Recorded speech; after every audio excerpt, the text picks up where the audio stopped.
पूरी तरह से कोई भी ऐसा लक्षण नहीं दिखाई देता जिसमें मंगल हो, सुख हो, शांति हो, कहीं नहीं, खोजने पर भी नहीं।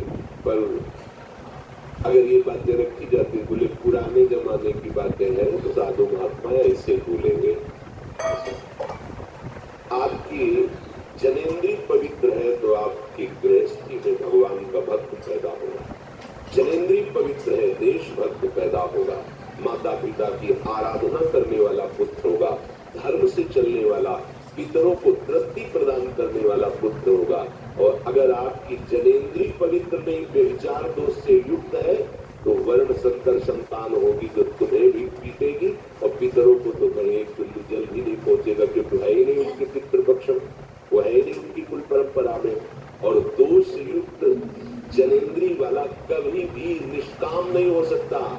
ध्यान रखना, ये जो गृहस्थी में ब्याह आदि करके गृहस्थ धर्म के प्रयोग का विधान है, उसमें एक गुप्त रहस्य है। वो एक दिन निष्काम हो जाएगा, काम भी यही हो जाएगा। एक पत्नी व्रत, एक पतिव्रत वाला एक दिन उसी गृहस्थी में रहते हुए निष्काम हो जाएगा। एक दिन वो काम रहित हो जाएगा। ध्यान में भगवत विधान से, जो शास्त्र विधान से चलता है, इसका परिणाम होता है राग रहित होगा। वो अत्यंत आसक्त बीच में दिखाई देगा, क्योंकि प्रथम वो संयम से चला है, तो अंतिम उसका संयम नहीं जाके उतार होगा, वो बैरागी हो जाएगा। भले गृहस्थ में रह रहा है, पेश भले बैरागी नहीं, लेकिन वो विषय बैरागी हो जाएगा। अगर हमारा सेंद्रीय और जनेंद्रीय जनित की क्रिया चलती रही तो इस मनुष्य देश के साथ सकता है।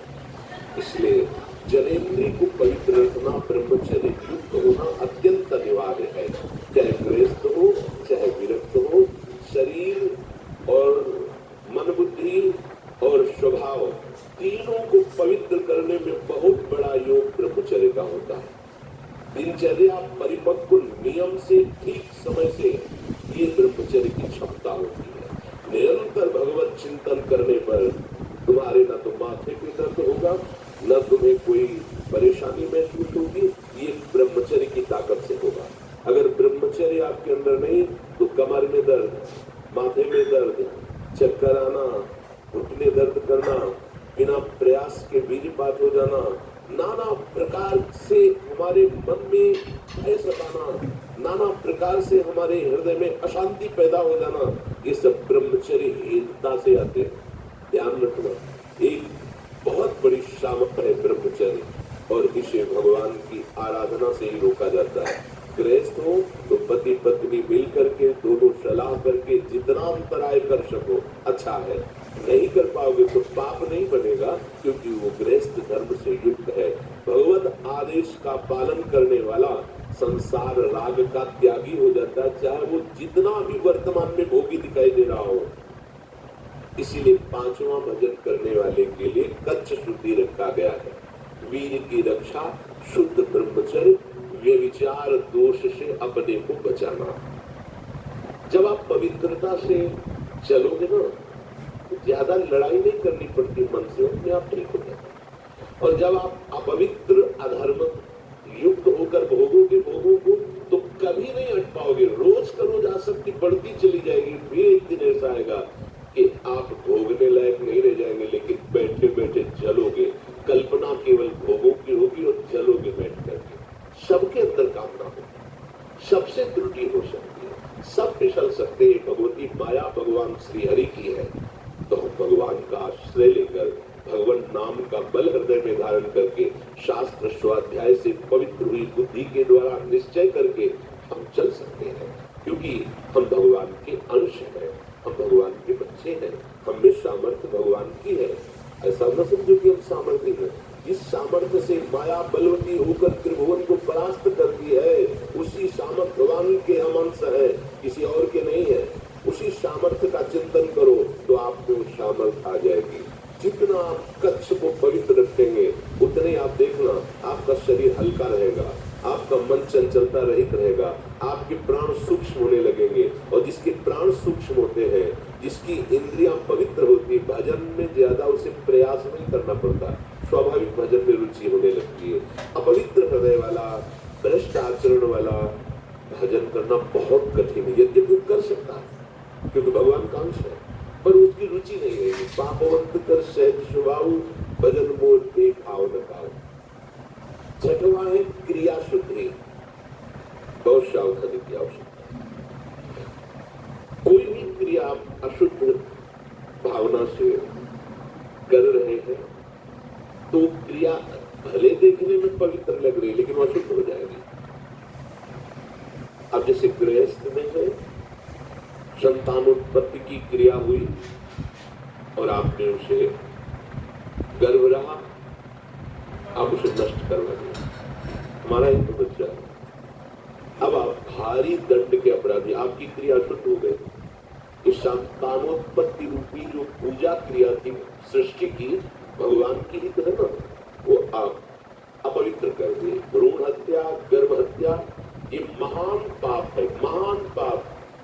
सोचो, तुम्हारे आंगन में कोई छोटा सा तुम्हारा ही बालक घुटने के बल खेल रहा और आके कोई एक थप्पड़ मारे, आपको कैसा लगेगा? आपके प्राण व्याकुल हो जाएंगे, मेरे बच्चे को थप्पड़। और तुम वही अपने उदर रूपी आंगन में खेलते हुए उस नन्हे से शिशु को, जो अभी किसी भी तरह से अपनी रक्षा नहीं कर सकता, केवल तुम्हारे आश्रित है, तुमसे पोषित है, तुम उसे मरवा देते हो, नष्ट कर देते हो, उसकी हत्या करवा देते हो। ये काम तो पहले राक्षसी वृत्ति वाली राक्षसनियां करती थी, जो बिल्कुल जिनकी बुद्धि आसुरिक प्रवृत्ति में होती थी। वो अपने बच्चों को भी भूख में खा डालती थी, जैसे सांपनी अपने बच्चों को खा जाती है। अब आप अपने को क्या बोलेंगे? माँ कहने की अधिकार नहीं है। आप अपने गर्भ में पलते हुए भ्रूण को, शिशु को आप नष्ट कर देती है, तो आप माँ है। शास्त्र तो कहता है कुपुत्रो जायते क्वचिदपि कुमाता न भवति। पुत्र तो कुपुत्र सुना है लेकिन माँ कभी कुमाता नहीं सुनी। वो अपने दिल को भी दे सकती है। अगर ऐसा उत्तर आवे डॉक्टर का कि कोई इसे दिल दे दे तो बच सकता है, तो माँ पहले बोलेगी कि अगर मेरा बालक बच जाए तो मेरा दिल उसमें डाल दो, मैं तो हो गई, इसलिए सुखी रहे। ऐसा माँ का हृदय होता है। वही माँ आज इस बल पर उतर गई अधर्म की आचरण में कि अपने गर्भस्थ शिशु की हत्या करती हो। इसे माना ही नहीं जाता कि मैं कोई अपराध कर रही हूँ। निश्चित समझो बहुत बड़ी दुर्गति का कारण होता है ये जो संतानोत्पत्ति की पवित्र क्रिया को अपवित्र कर दिया जाता है। सावधान। अगर हम इन बातों पर ध्यान नहीं भी सोचेंगे कि हमको दान पुण्य कर देंगे, तो जिनको दान पुण्य करोगे उनकी भी बुद्धि भ्रष्ट हो जाएगी, उसका भी अपराध आपको लगेगा। अधर्म के द्वारा कभी भी धर्म हो ही नहीं सकता। जैसे किसी को लगता है अधर्म के द्वारा हम इतना कमाया और साधु महात्माओं को दे दिया, वो अधर्म का धन जाएगा, साधु महात्मा की बुद्धि भ्रष्ट करेगा, उसका पाप आपको लगेगा। अब वो अधर्म की कमाई का पाप और साधु महात्मा की बुद्धि भ्रष्ट करने का पाप आप झेल पाएंगे। अधर्म से कभी किसी को शांति और सुख की प्राप्ति नहीं होती। क्रिया शुद्धि, निष्कपट भाव से जो भी अपने रिश्ते नाते हैं गृहस्थी में, उनको सुख पहुंचाने की धर्म पूर्वक चेष्टा। धर्म पूर्वक, धर्म है बीच में। पति के साथ कैसा व्यवहार, पति के भाई के साथ कैसा व्यवहार, सास ससुर के साथ कैसा व्यवहार, ये ही उपासना बन जाएगी। परम हंसों के द्वारा बंदनी गोपी जनों के चरित्र को पढ़ के देखो। हृदय तो श्री कृष्ण के अनुराग में है, पर व्यवहार में कोई त्रुटि नहीं है। पतियों की सेवा, पुत्र की सेवा, परिवार की सेवा, पशुओं की सेवा एक पवित्र गृहिणी की तरह गोपीजन करती है। धान कूटना, लीपना, पोतना सब काम वैसे कर रहे, लेकिन पुरारी पादार की चित्त वृत्ति कृष्णाकार है। सेवा पूरे परिवार की हो रही। बढ़िया भजन त्यागी, वैरागी, सन्यासी, परमहंसों के द्वारा भी जिनकी चरण रज की वंदना की गई, उन गोपीजनों की दिनचर्या आप देखो।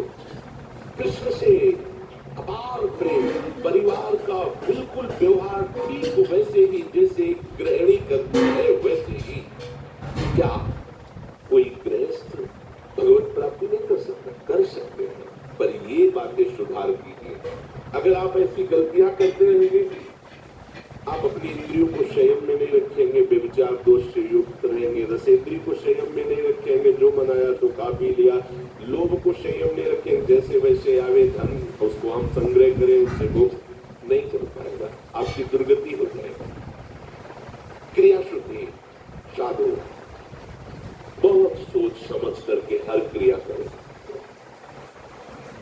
अपने को तो आठों भैंस श्री लाडली लाल के दुलार करने रूपी सेवा मिली है, यहाँ तो क्रिया योग का शब्द ही नहीं तो सेवा है। हाँ, अपने शरीर का जो पोषण करते हैं वो सेवा का पात्र है, ये भावना आपको बनानी है। जैसे हम सेवा के पात्र को बहुत संभाल कर और पूज्य भाव से रखते हैं, ऐसे शरीर को रखते हैं। ये श्री जी की सेवा का पात्र है, ये हमारे भोग का विषय नहीं है। इस श्री जी की सेवा का पात्र आठों पहर सेवा, आपका सब शुद्ध हो जाएगा, मन भी शुद्ध हो जाएगा, चित्त भी शुद्ध हो जाएगा, स्वभाव भी शुद्ध हो जाएगा, शरीर भी शुद्ध हो जाएगा, अन्य कुछ करने की जरूरत नहीं पड़ेगी। तो जिससे आत्माराम महापुरुष जन आनंदित भी है, ऐसे मार्ग का अनुसरण करे तो उसका सर्वांग शुद्धिकरण होता है। जैसे अभी वर्णन किया गया, मन शुद्धि, वाणी शुद्धि, अन्न शुद्धि, हस्त शुद्धि, कंठ शुद्धि,